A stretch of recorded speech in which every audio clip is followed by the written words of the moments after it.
Centuries ago, humanity had reached its peak. They had built towering cities on distant planets and unlocked secrets of the universe that once seemed impossible to understand. Space was no longer a mystery, but a place where humans lived, worked, and dreamed. Earth, their original home, stood as a symbol of their success. It was a planet filled with life, culture, and history, a beacon of what humanity could achieve. But success often comes with arrogance. Humanity's rapid expansion into the stars did not go unnoticed. Other species, older and wiser, watched as humans spread across the galaxy. These alien races formed a powerful group called the Council. The Council governed the galaxy, ensuring peace among the stars. But they saw humanity as reckless and dangerous. Humans pushed boundaries without considering consequences. They colonized worlds already claimed by others and used resources without restraint. To the Council, humanity was like a wildfire, burning everything it touched. One day, the Council made a decision.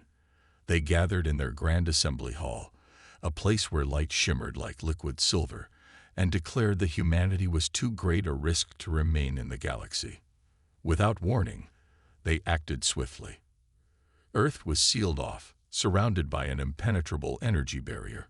All humans were forced to leave their homes. Ships packed with families, workers, soldiers, and dreamers were sent far away, to barren systems at the edge of the galaxy. There, humanity was left to survive or perish. Among those exiled was Liam Carter, a young engineer who had once dreamed of building starships that would connect worlds. Now, he wandered aimlessly on a cold, gray moon called Solace 7. The air was thin, and the ground was covered in jagged rocks. Every day felt the same. Wake up, scavenge for food, try to fix broken machines, and wonder if tomorrow would bring anything better. Liam's hands were calloused from working with rusted tools, and his heart was heavy with loss. He missed Earth, even though he had never seen much of it. He missed the idea of it, the stories his parents told him about green forests, blue oceans, and endless skies. Liam wasn't alone. His younger sister, Claire, stayed by his side. She was only 16, but she carried herself with quiet strength. Claire tried her best to keep hope alive. She shared jokes during meals, sang old songs when the nights grew long, and reminded Liam that they still had each other. But even Claire struggled some days. Sometimes, when she thought no one was watching, she stared at the horizon and whispered questions to the empty sky. "Will we ever go back?" she asked softly. "Will anyone remember us?" Around them, others struggled too. Families huddled together in makeshift shelters. Children played with broken pieces of machinery, pretending they were toys. Some people gave up entirely, sitting motionless for hours, staring at nothing. Stories of Earth became rare, almost like fairy tales. Parents told their kids about how beautiful the planet had been, but the details faded over time.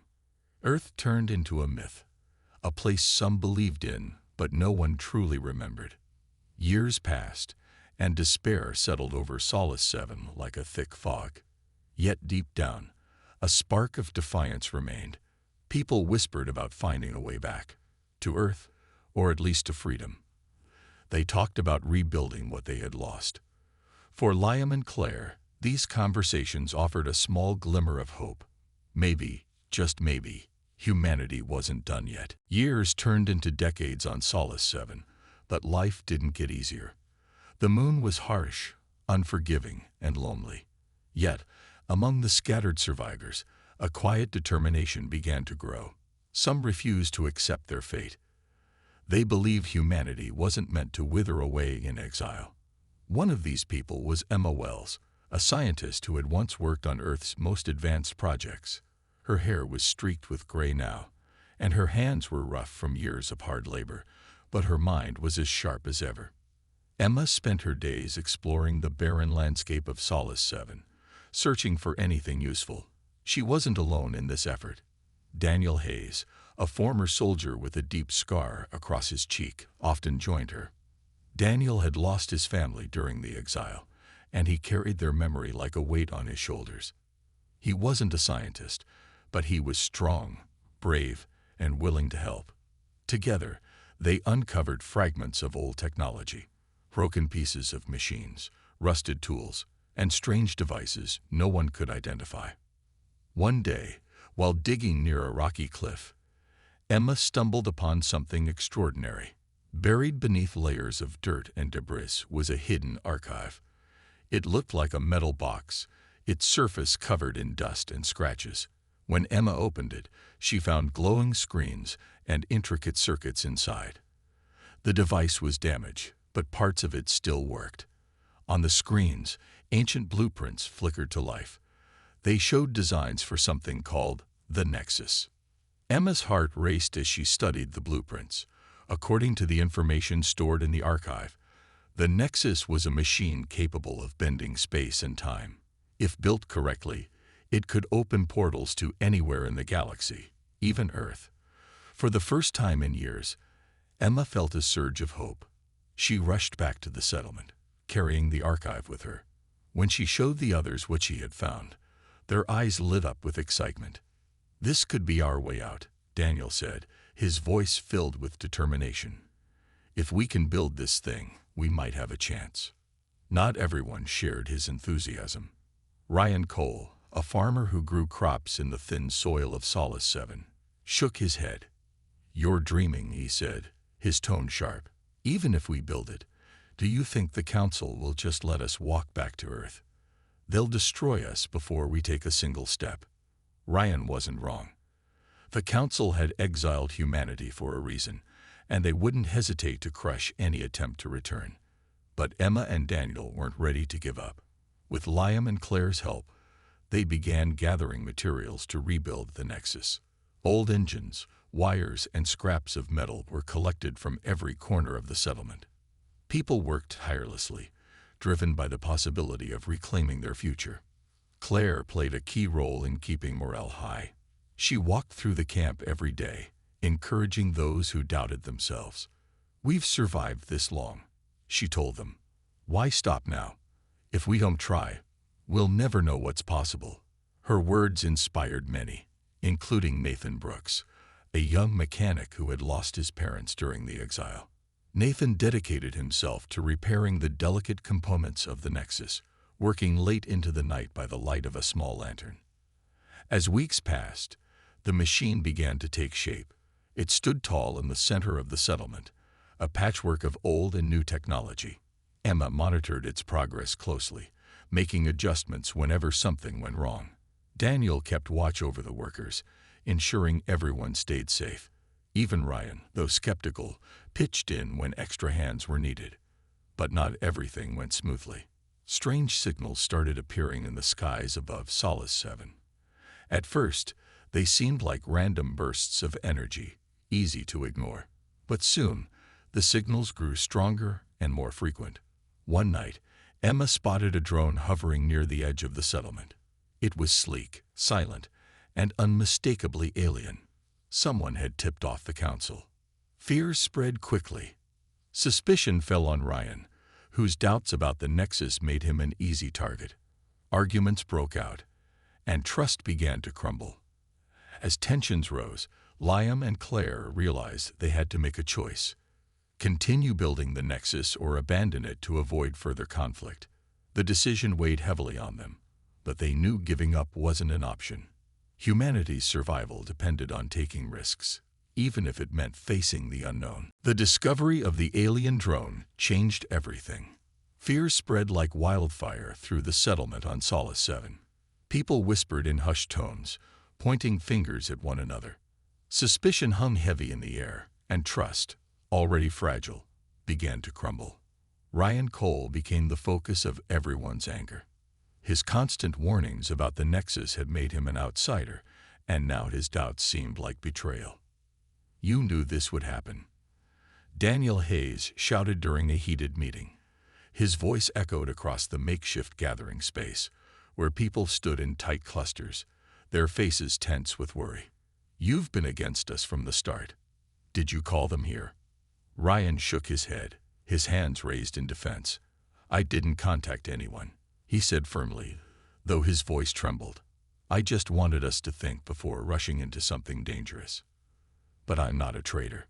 Claire Carter stepped forward, her voice calm but firm. We can't afford to turn on each other, she said. If we do, we're already lost. The Council knows we're building the Nexus. That means they'll come for us soon. Arguing won't stop them. Her words quieted the crowd, but the tension remained. Emma Wells, who had been working tirelessly on the Nexus, glanced up from her notes. Her face was pale, but her eyes were sharp. She's right, Emma said. We need to finish what we started. If we don't, all of this will have been for nothing. Work resumed, but the mood had shifted. Everyone moved quickly, their movements sharp and urgent. The hum of tools filled the air as pieces of the Nexus were assembled piece by piece. Liam Carter stayed close to Claire, his jaw clenched with determination. He hated the thought of facing the Council again, but he knew there was no turning back. They had come too far to give up now. Days turned into nights, and the signals in the sky grew stronger. More drones appeared, circling the settlement like vultures. One evening, while Nathan Brooks worked on the machine's power core, he looked up and froze. A fleet of ships loomed in the distance, their shapes dark against the stars. The Council had arrived. Everyone, get inside. Daniel barked, his voice cutting through the panic. People scrambled to gather supplies and take cover. Emma refused to leave the Nexus, her hands trembling as she inputted commands into its control panel. It's not ready yet, she muttered under her breath. It's not ready. Liam grabbed her arm, gently but firmly. Emma, we need to go, he said. You can't stay here. I have to, she replied, her voice breaking. If I don't finish this, none of us will make it. Claire appeared beside them, her expression grim. Then we stay with you, she said. We're not leaving you alone. For a moment, Emma hesitated. Then she nodded, tears welling up in her eyes. Together, the three of them worked feverishly, trying to complete the final steps. Around them, explosions rocked the ground as the Council's forces attacked. Drones fired beams of energy, destroying buildings and scattering debris. The sound of screams filled the air. Daniel led a small group of fighters to hold off the invaders, using whatever weapons they could find. It was a losing battle, but they fought with everything they had. Ryan, despite the mistrust aimed at him, joined the fight. He wielded a makeshift spear, his face streaked with dirt and sweat. For the first time, he felt like part of the group again. Back at the Nexus, Emma shouted, "It's almost ready. Just a few more seconds." Claire held her breath, clutching Liam's hand tightly. Outside, the enemy closed in, their footsteps heavy and relentless. Suddenly, the machine roared to life. A bright light erupted from its center, growing brighter with each passing second. The ground shook violently, and a swirling vortex opened in the sky. Emma stumbled back, exhausted but triumphant. "Go," she yelled. "Now." Without hesitation, Claire and Liam ran toward the portal, pulling Emma with them. Behind them, others followed. Nathan, Daniel, Ryan, and a handful of survivors. As they leaped into the unknown, the Council's forces reached the edge of the settlement. The last thing Liam saw before entering the vortex was the burning wreckage of their home. Then, everything went black. When the survivors emerged from the vortex, they found themselves in a place unlike anything they had ever seen. The air was warm and smelled faintly of flowers, though no plants were visible. Above them, the sky shimmered with colors that shifted like liquid rainbows. Stars burned brighter here, their light piercing through the strange haze. It was beautiful, but also eerie, as if they had stepped into a dream. Claire Carter looked around, her heart pounding. "Where are we?" she whispered, clutching Liam's arm tightly. Her voice was soft, almost afraid to disturb the silence. "I don't know," Liam replied, his eyes scanning the horizon. He felt a mix of awe and unease. This place didn't feel natural. It was too perfect, too quiet. Something about it made his skin crawl. Emma Wells stood nearby, clutching a small device she had brought from the Nexus. She tapped at its screen, trying to make sense of their location. "This isn't Earth," she said finally, her voice tinged with both disappointment and wonder. "But this place is extraordinary. Look at the energy readings. They're off the charts." The group gathered together, their faces reflecting a mix of emotions: relief, fear, curiosity.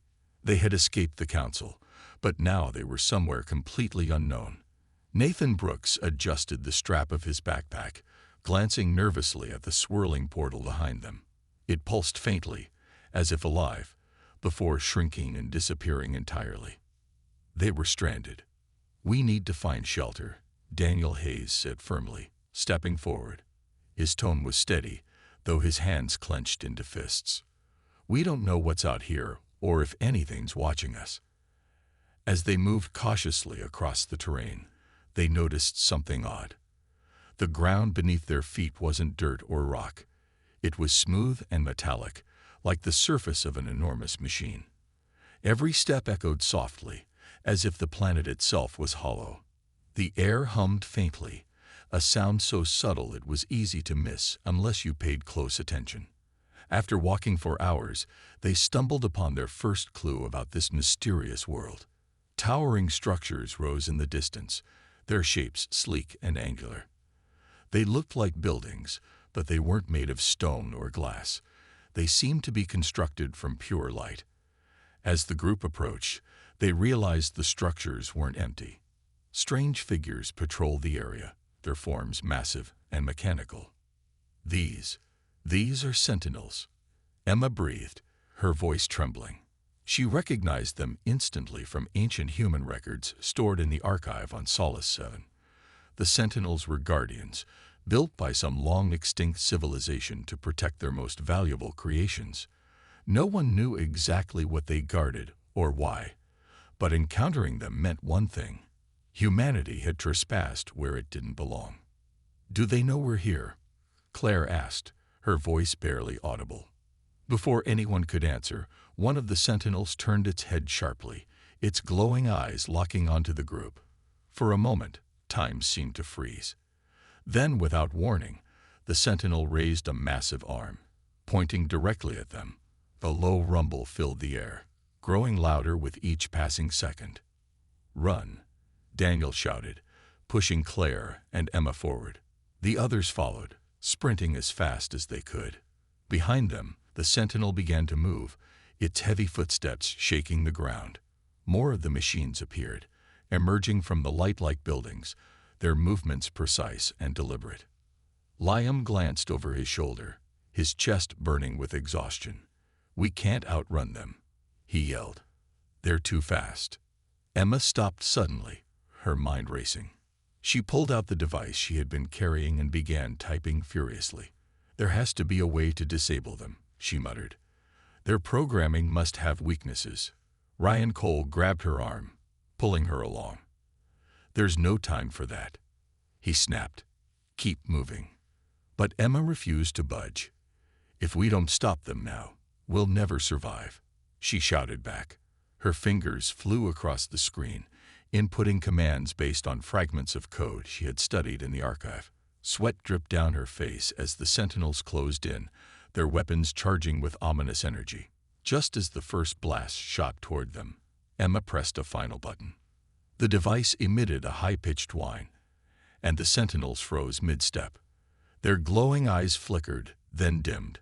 One by one, they powered down, collapsing to the ground with deafening thuds.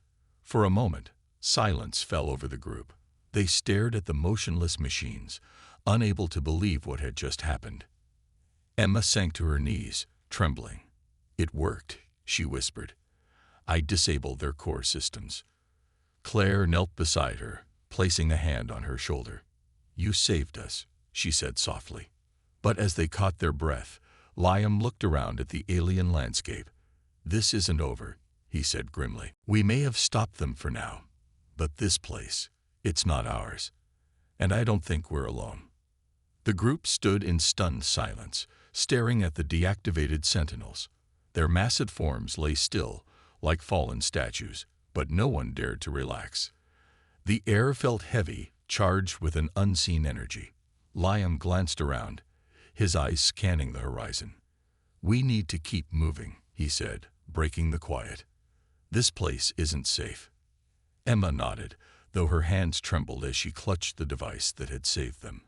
"I disabled their systems, but it won't last forever," she admitted. "They'll restart eventually, or something else might come for us." Claire helped Emma to her feet, her expression determined. "Then we find shelter and figure out what's going on here," she said firmly. "We didn't come this far to give up now." With no other choice, the survivors pressed onward, leaving the sentinels behind. As they walked, they noticed more of the strange structures, tall, glowing shapes that seemed to hum faintly, as if alive. Some looked like buildings, while others resembled machines, their purposes impossible to guess. The ground beneath their feet continued to feel unnatural, smooth and metallic, as if they were walking on the surface of a giant spacecraft rather than a planet. Hours passed, and exhaustion began to weigh on them. Nathan Brooks stumbled, nearly dropping the pack he carried. "How much farther?" he asked, his voice hoarse. "We can't keep going like this." "We don't have a choice," Daniel replied, his tone sharp but not unkind. He had taken the lead, his eyes constantly darting ahead, searching for threats. "If we stop, we're dead."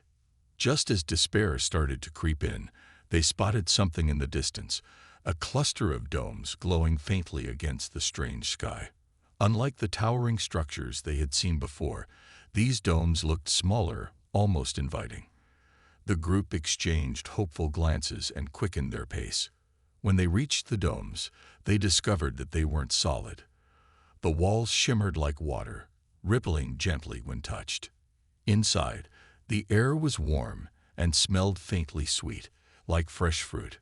There were no doors or windows, just open spaces filled with soft light. It was as if the domes had been waiting for them. This is incredible," Emma whispered, stepping inside one of the domes. She ran her fingers over the glowing walls, marveling at their texture. "It's like they're designed to sustain life." Ryan Cole hesitated at the entrance, his arms crossed. "Or trap us," he muttered under his breath. "How do we know this isn't some kind of cage?" Claire turned to him, her voice calm but firm. "We don't," she admitted. "But out there, we're sitting ducks. In here, we have a chance to rest and plan." Reluctantly, Ryan followed the others inside. They spread out, exploring the domes cautiously. To their amazement, they found supplies scattered throughout, containers of food, clean water, and even tools made from materials they didn't recognize. It was as if someone, or something, had prepared this place for visitors.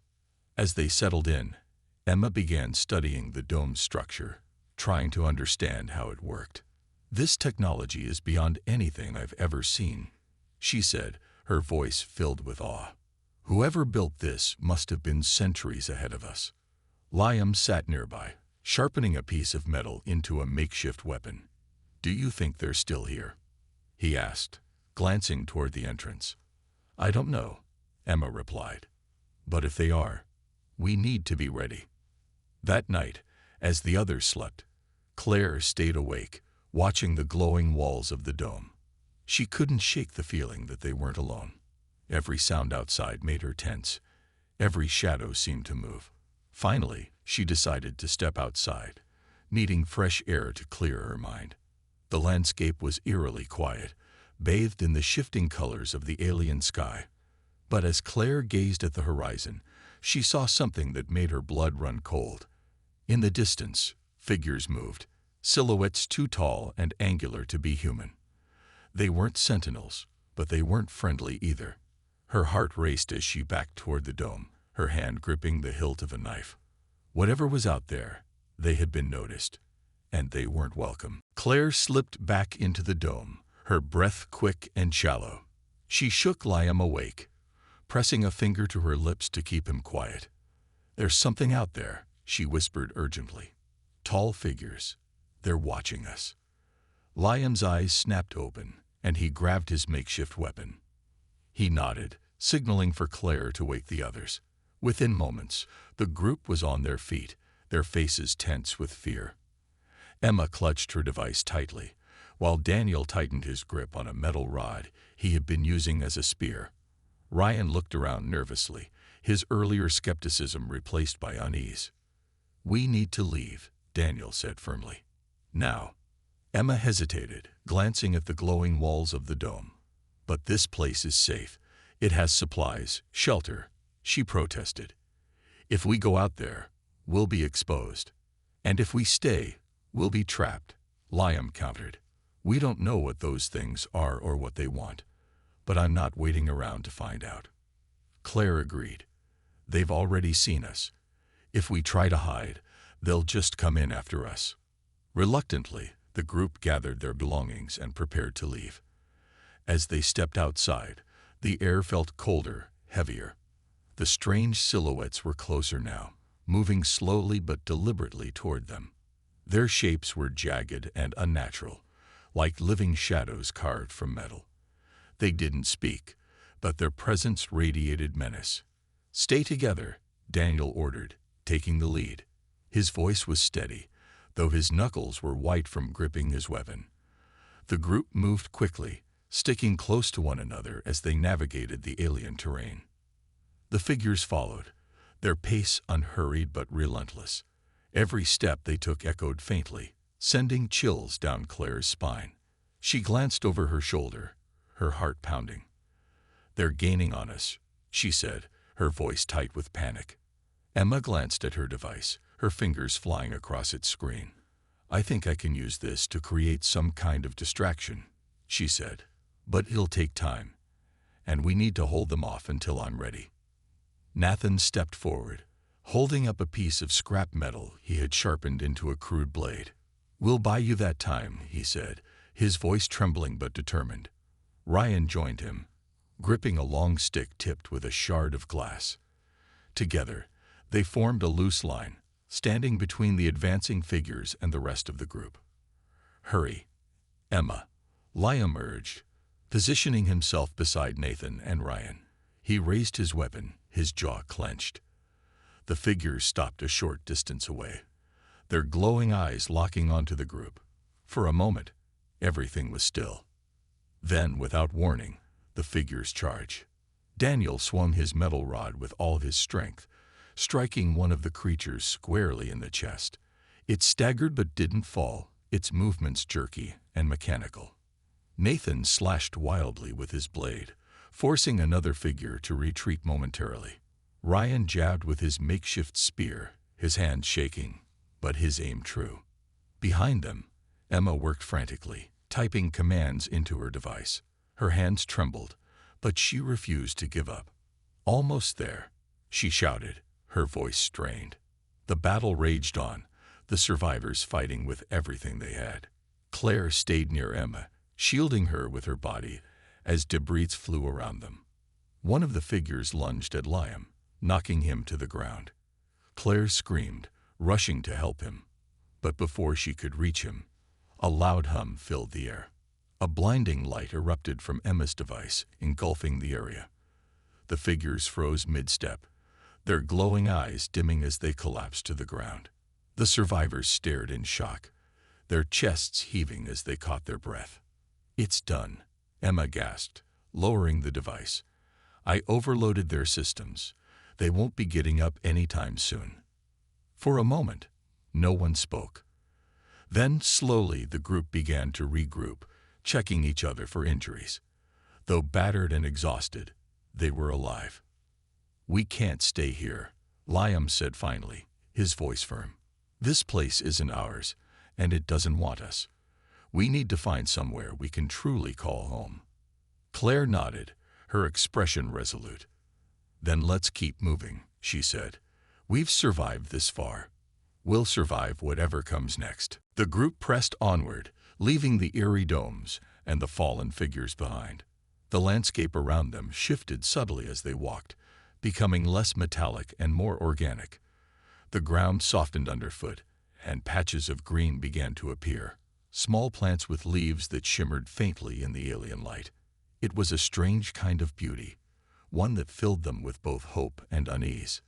Days turned into weeks as they traveled, scavenging what they could from the environment. They found water in pools that glowed faintly blue and fruit-like objects hanging from trees with translucent bark. Emma tested everything carefully before allowing anyone to eat or drink, her device proving invaluable in identifying safe resources. Slowly, their strength returned, and their spirits began to lift. One evening, as they set up camp beneath a sky painted with swirling colors, Claire looked around at the group. "We've been through so much," she said softly, "but we're still here. That has to mean something." Liam nodded, his expression thoughtful. "It means we're survivors," he replied. "And maybe this place isn't just a trap. Maybe it's a chance for us to start over." Emma smiled faintly, her eyes reflecting the glow of the alien stars. "If we can figure out how to use the technology here, we might be able to build something new," she said. "Something better than what we lost." Their journey eventually led them to a vast valley surrounded by towering mountains. In the center of the valley stood a massive structure unlike anything they had seen before. It wasn't angular like the sentinels or glowing like the domes. It was shaped like a tree, its branches stretching high into the sky. But instead of leaves, the branches were covered in intricate patterns of light, pulsing gently as if alive. "This is it," Emma whispered, her voice trembling with awe. "This must be the heart of this world. Whatever built this place, this is where their power comes from." Daniel stepped forward cautiously, his weapon ready. "Let's not get too close until we know it's safe," he warned. But as they approached, they realized the structure posed no threat. In fact, it seemed to welcome them. The light patterns shifted in response to their movements, almost like a greeting. When Emma touched one of the branches, a surge of warmth spread through her body, and images flashed in her mind. Pictures of stars, planets, and civilizations long gone. "It's showing me possibilities," she murmured, tears streaming down her face. "This place, it's not just a refuge, it's a gift." Inspired by the discovery, the group decided to settle in the valley. Using the knowledge Emma gained from the tree-like structure, they began building homes and tools, blending human ingenuity with alien technology. Over time, their small community grew stronger, more united. Word spread among other scattered groups of exiled humans, drawing refugees seeking safety and purpose. Years passed, and the settlement flourished. They named it the Freeborn, a testament to their resilience and determination. Under Claire's leadership, the Freeborn worked tirelessly to reclaim their dignity and carve out a future among the stars. Emma became their chief scientist, unlocking secrets of the alien world that allowed them to thrive. Daniel trained others to defend their home, ensuring they would never again be vulnerable. But peace didn't last forever. One day, ships appeared in the sky, council vessels, drawn by the energy signature of the valley. The survivors prepared for battle, their hearts heavy but resolute. This time, however, they weren't defenseless. Using technology reverse-engineered from the alien structures, Emma created a powerful distortion field that disrupted the Council's weapons and forced their retreat. As the enemy ships disappeared into the distance, Claire stood atop a hill overlooking the thriving settlement. She looked up at the endless expanse of stars and felt a sense of pride she hadn't known was possible. Humanity had been cast aside, forgotten, but now they had risen again. "We may have been exiled," she said quietly, her voice carrying on the wind, "but now we reign." And so, humanity stepped into a new chapter, forging a destiny shaped not by fear or despair, but by hope, courage, and the unyielding belief that even in the darkest corners of the universe, light could still be found.